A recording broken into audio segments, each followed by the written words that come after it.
Ada videonya Pak. Ada. Mana? Penandatanganan petisi Bapak.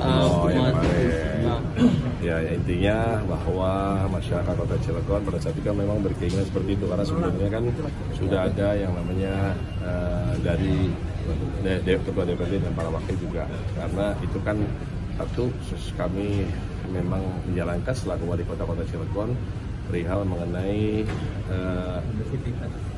kondisivitas tentunya, terus kemudian bahwa tugas kami selaku pemerintah Kota Cilegon sesuai dengan Undang-Undang 23 tahun 2014 pasal 12D menjaga ketertiban, keamanan kan gitu kan, melindungi masyarakat tingkat ini karena sudah banyak industri.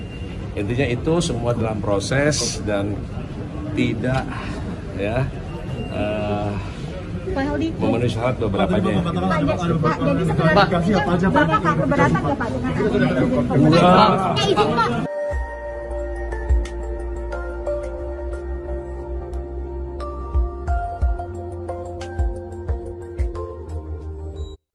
Shalom saudara dalam Tuhan. Di video saya sebelum ini, saudara bisa melihat saya share di sana cuplikan video Bapak Menteri Agama Gus Yakut. Beliau dengan tegas mengatakan bahwa Wali Kota Cilegon menolak pendirian pembangunan gereja HKBP di daerahnya. Bahkan ada videonya ya, Wali Kota Cilegon ikut tanda tangani petisi penolakan pembangunan gereja di atas kain kafan. Tapi saudaraku dalam Tuhan, ya Bapak Wali Kota Cilegon yang tercinta malah ngeles dengan berkata bahwa ya penolakan atas gereja itu karena tidak memenuhi syarat, ya surat permohonan izin dari desa sudah ada tapi belum sampai ke wali kota katanya. Nah, saudara dalam Tuhan, saya sih lebih percaya dengan apa yang disampaikan oleh Bapak Menteri Agama, yaitu Bapak Gus Yakut, yang mana beliau mengatakan bahwa Bapak Wali Kota Cilegon lah yang menolak pembangunan gereja. Nah, saudara dalam Tuhan, ya supaya lebih jelas, mari kita menonton video berikut ini. Bang, mau dinyala Pak? Oke, Pak Yaldi, tadi pertemuan ini membahas apa aja Pak? Ya, terima kasih. Alhamdulillahirrahmanirrahim. Tolong bantu kami ya agar supaya simpang siur tentang permasalahan pembangunan rencana pembangunan gereja di Kota Cilegon ini bisa diredam bersama-sama, karena kami tadi mengklarifikasi secara langsung kepada Kementerian Agama dan sama-sama tadi kita lakukan rapat. Ya, ada beberapa item. Yang pertama adalah bahwa memang ini semua lagi dalam proses masih di tingkat kelurahan, jadi belum pernah sampai di wali kota. Adapun yang diberikan kemarin itu adalah hanya sebagai informasi menjalankan proses. Nah, perlu diketahui bahwa Kota Cilegon ini kota industri, kota santri juga gitu. Artinya bahwa kita ada 997 dari luar negeri juga ya, 25 TKA juga ada di Kota Cilegon. Jadi kami isu-isu yang berkembang intinya jalankan sesuai dengan perintah, aturan dan ketentuan ya, sesuai dengan peraturan Menteri bersama Menteri ya, di mana ada beberapa item begitu. Ya, jadi sudah diberitakan, mungkin dari teman-teman juga sudah mulai baca bahwa dari item-item itu ada 70 yang diberikan, memang ada yang dicabut kembali, yaitu dukungannya sebanyak 51 dan plus 2.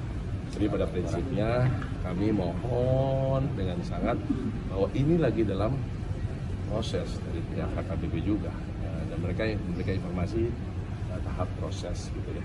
Jadi baru di level kelurahan, belum di pemerintahan. Cuma karena informasi ini banyak di sehingga menjadi seperti itu. Maksud simpang siur itu bagaimana Pak? Karena terlihat jelas Bapak menandatangani petisi penolakan pembangunan gereja. Itu maksudnya bagaimana? Apanya nggak bisa? Ada videonya Pak? Ada. Yang mana? Penandatanganan petisi Bapak. Oh, yang umat. kemarin. Ya, intinya bahwa masyarakat Kota Cilegon pada saat itu kan memang berkeinginan seperti itu, karena sebelumnya kan sudah ada yang namanya dari Ketua DPRD dan para wakil juga, karena itu kan satu kami memang menjalankan selaku wali kota Kota Cilegon perihal mengenai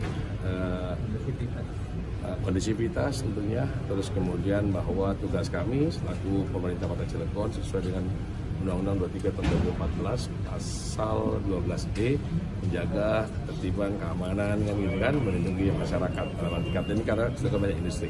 Intinya itu semua dalam proses dan tidak ya Pak Heldi. memenuhi syarat beberapanya. Pak, jadi sebenarnya Bapak keberatan ya Pak dengan izin Pak? Baik saudara dalam Tuhan, itu videonya Bapak Wali Kota Cilegon, dan kita sudah melihat alasan beliau ya menolak pembangunan gereja karena syaratnya belum lengkap katanya ya, surat permohonan izin belum sampai ke wali kota. Saudara dalam Tuhan ya, sekali lagi kalau saudara melihat video saya sebelum ini ya, saudara bisa mendengar langsung apa yang disampaikan oleh Bapak Menteri Agama, yaitu Bapak Gus Yakut. Ya, beliau mengatakan bahwa justru ya wali kota yang menolak pembangunan gereja HKBP ini. Nah, saudara Tuhan, sekali lagi saya lebih percaya dengan apa yang disampaikan oleh Bapak Menteri Agama. Ya, mohon maaf sebesar-besarnya buat Bapak Wali Kota. Saya senang dan bangga ya Bapak Wali Kota menjadi pemimpin di Cilegon. Tapi cara-cara seperti ini secara pribadi saya kurang berterima ya, karena apa yang disampaikan tidak sesuai dengan kenyataan di lapangan. Nah, saudara dalam Tuhan, ya mari kita berdoa terus buat Bapak Menteri Agama kita supaya dia diberikan kesehatan oleh Tuhan yang Maha Kuasa dan umur panjang, dan juga supaya dalam tugas dan tanggung jawabnya sebagai Menteri Agama saat ini ya Tuhan menambah-nambahkan hikmat, dan melalui beliau ya orang-orang Indonesia ini semakin mencintai yang namanya toleransi. Dan kita berdoa juga buat Bapak Wali Kota supaya Tuhan yang Maha Kuasa ya menolong beliau, dan supaya ada keadilan dalam tugas memimpin masyarakat.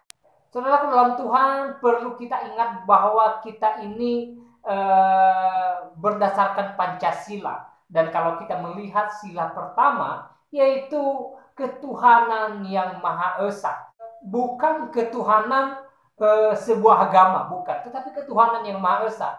Artinya bahwa kita bebas bertuhan di Indonesia ini, walaupun dengan cara yang berbeda, ya.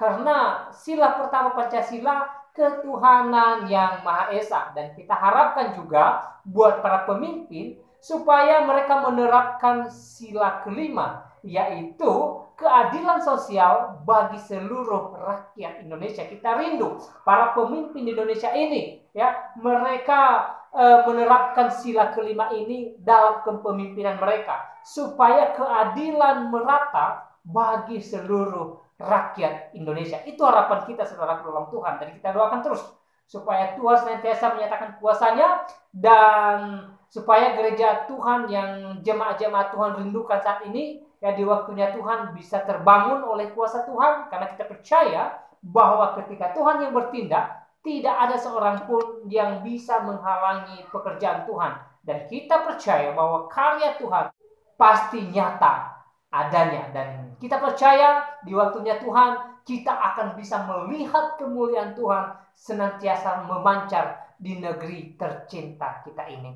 Nah, saudara dalam Tuhan, saya tidak panjang lebar menyampaikan pesan melalui video ini. Kiranya pesan singkat ini memberkati kita, dan Tuhan Yesus memberkati kita semua.